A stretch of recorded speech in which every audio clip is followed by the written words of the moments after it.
Hey. Hi. So we've all heard the term being in a toxic relationship.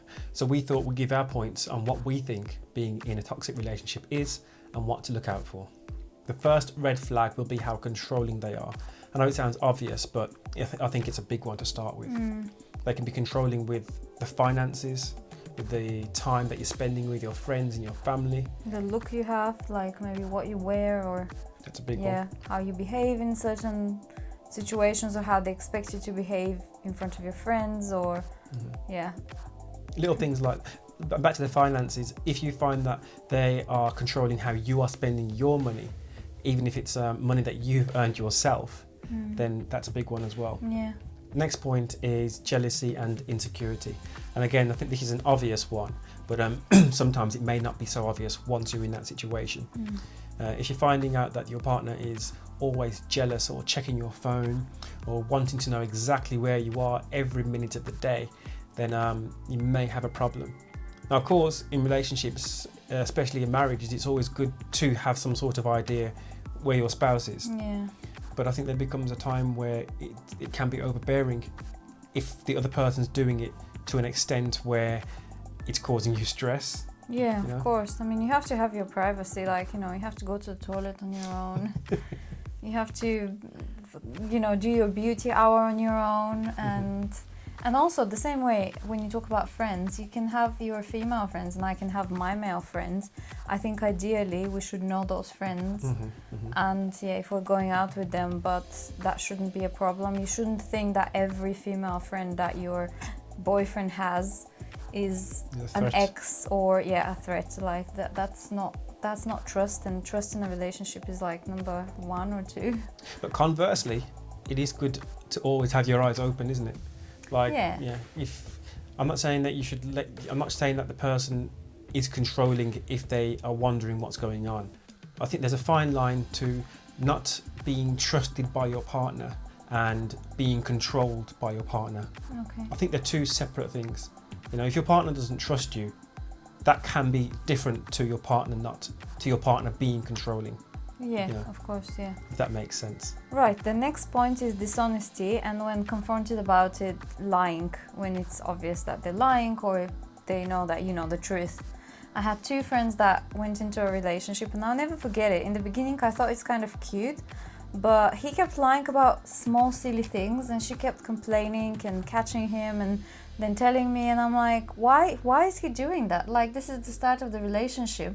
It's not about like going out with another girl, but it's like, I don't know, like very silly lies, and then she would find out. And honestly, after over a year, that was too much for her, and she ended up the relationship. So the red flag was from the beginning, but maybe in the beginning was cute. I overslept, but I said that I felt ill, and but it's dishonesty is like, if you can't be honest about the small things, what's going to happen when something big happens? That other person is going to be expecting you to be lying. Maybe you're not lying, but you're going to be expected to be lying. It's a complicated game when you have to second guess everything someone says. And like what you said as well, when they lie about it and when they're confronted about it, they deflect it or play it down. It's only that. Why are you making such a big fuss about that? And then you maybe feel bad, but actually you know that you are on the right. Yeah. You shouldn't be like this because you don't behave. You have to behave the same way people want to behave towards you, with respect and honesty. Which brings us nicely to the next point. You are always in the wrong. If you're finding that you're always in the wrong, leading on from the last point, when you confront them about something, lying or something they've done, small or big, then that's a bit of a red flag as well. You shouldn't always be in the wrong. I mean, you've got to be right sometime. And if you know for a fact the other person is wrong about something and they're caught out to be wrong about it, then again, they will emotionally dampen the situation by crying, worst case scenario, or again playing it down. They found out they're wrong. They've been found out to be in the wrong, and they're like, oh, it was only a small thing anyway. Why are you making such a big deal of it? Well, which leads to the next point: emotional blackmail. Right. When when people, I guess the smallest thing is you start crying so the person can get on your side or agree with you.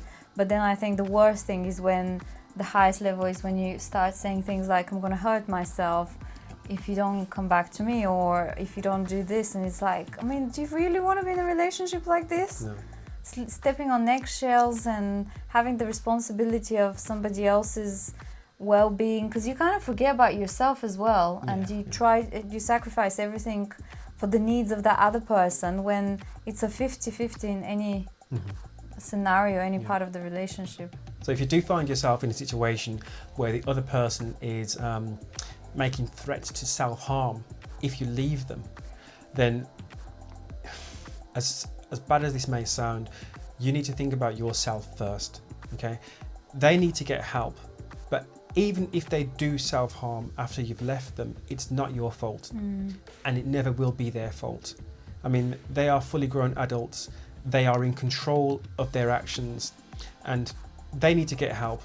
So if you're in a relationship and you need to leave that relationship, I think we should do another video on this one altogether about leaving relationships that are toxic. If you need to leave that relationship, you need to think about yourself, your own well-being, your mental health and your physical health. You can't stay in a relationship because you're thinking about somebody else's mental health, because that is not healthy for anybody at all. Anybody at all. And then you go on and create a family. Worst case scenario. I mean, it's just a spiral going down.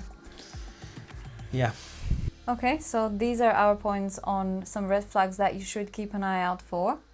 And let us know if you've experienced any of these, or there's other ones that we haven't thought of. Leave your comments below.